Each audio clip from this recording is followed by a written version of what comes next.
संध्या के वालिद के इंतकाल के बाद उसके घर में कमाने वाला कोई नहीं था। अम्मा, मैं कहीं नौकरी कर लेती हूँ। तुम तो तालीम याफ्ता भी नहीं हो, तुम्हें कहाँ नौकरी हासिल होगी। अम्मा, मुझे जो भी काम मिलेगा मैं कर लूंगी, सफाई वगैरह भी। देखते हैं, कब्ल तुम काम तो तलाशो। संध्या काम तलाशने के लिए बाजार में घूमने लगी। बाजी, आपके पास कोई काम है क्या? नहीं है। बाजार में घूमते घूमते एक ब्यूटी पार्लर में आ पहुंची। आपा, आपके पास कोई काम है क्या? क्या काम कर सकती हो तुम बेटा? कोई भी छोटा मोटा काम, सफाई वगैरह। अभी तुम्हारी उम्र कम है, तुम नया काम सीख सकती हो। ठीक है, तुम कल से मेरे पार्लर में काम पर आ जाओ। शुरू में तुम सफाई का काम कर लो और धीरे धीरे पार्लर का काम भी सीख लेना। शुक्रिया आपा, आपका बहुत बहुत शुक्रिया। संध्या को काम मिल गया था। वो बेहद खुश थी। घर आकर उसने ये सारा वाकया अपनी वालिदा को बताया। अच्छा है, तुम्हें काम मिल गया। अब कम से कम हमें खाने की फिक्र तो नहीं रहेगी। हाँ अम्मा। अगले रोज संध्या पार्लर पहुंची। कबल उसने पार्लर की सफाई की और फिर बैठकर देखने लगी कि शिक्षा कैसे काम कर रही है। संध्या, उस स्टीमर को ऑन कर दो। जी आपा। शिक्षा संध्या को छोटे मोटे काम देने लगी। कुछ रोज बाद शिक्षा ने संध्या को काम सिखाना शुरू किया। ये स्ट्रेटनर है, इसे ऐसे पकड़ते हैं और इसका टेम्परेचर लो से मीडियम ही रखना है। हाई पे बाल जल सकते हैं। जी आपा। संध्या जल्दी जल्दी काम सीख रही थी। एक ही माह में वो बहुत कुछ सीख गई थी। बेटा, इनका फेशियल कर दो। जी आपा। संध्या अब काम सीख चुकी थी तो शिक्षा ने उसकी तनख्वाह में इजाफा कर दिया। ये लो बेटा, इस माह की तनख्वाह। हमेशा से ज्यादा तनख्वाह पाकर संध्या बेहद खुश थी। ये लो अम्मी, इस मर्तबा आपा ने मुझे ज्यादा तनख्वाह दी है। अच्छा है बेटा, बहुत अच्छा है। तो इन पैसों से अपने लिए कुछ कपड़े खरीद ले। जी, मैं अपने लिए और आपके लिए भी कपड़े खरीदूंगी। जैसे जैसे संध्या काम सीखती जा रही थी, शिक्षा उसकी तनख्वाह में इजाफा कर रही थी। संध्या भी काम से बेहद खुश थी। 2 साल गुजर गए। एक रोज जब संध्या घर लौटी तो उसके घर पर कोई मेहमान आए थे। बेटा, ये तेरे दूर के मामा जान हैं। आदाब मामा जान। खुश रहो बेटा। ये तेरे लिए बहुत अच्छा रिश्ता लाए हैं।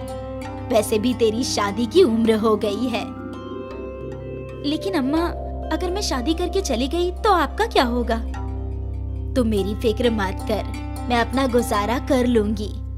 तेरे वालिद यहाँ होते तो अब तक तुम्हारी शादी हो चुकी होती। तेरे लिए अच्छा रिश्ता आया है, बस तू इससे इनकार मत कर।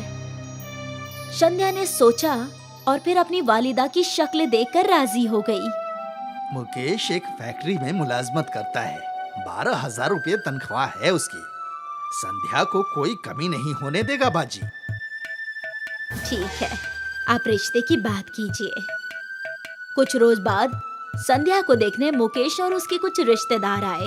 बहन जी, मुकेश के वालिदैन को गुजरे तो सालों हो गए हैं। मैं इसकी मौसी हूँ, मैं ही इसका ख्याल रखती हूँ। मुकेश के पास अपना घर है और अच्छी नौकरी भी है। आपको रिश्ता मंजूर हो तो मुहूर्त देखते हैं। हमें मंजूर है। सब खुश थे।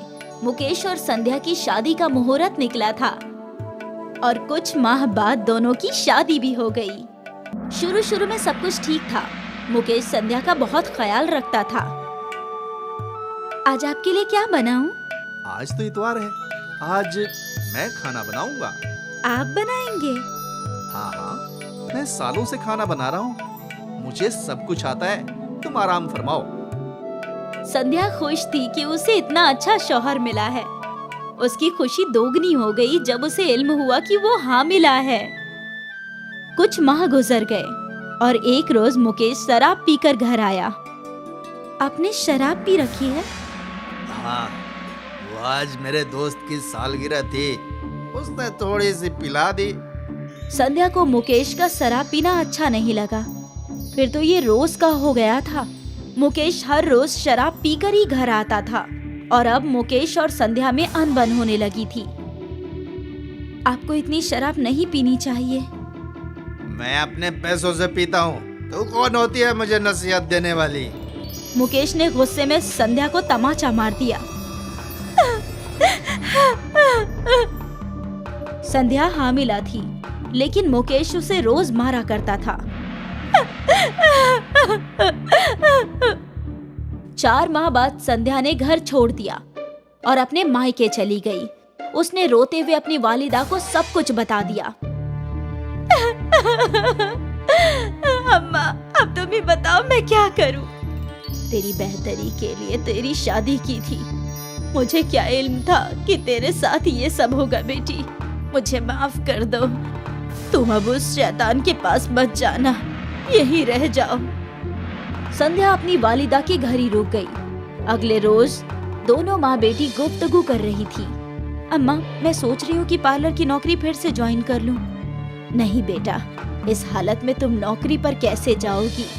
मैं ही कोई काम तलाश लेती हूँ। तभी संध्या को एक तरकीब सूझी।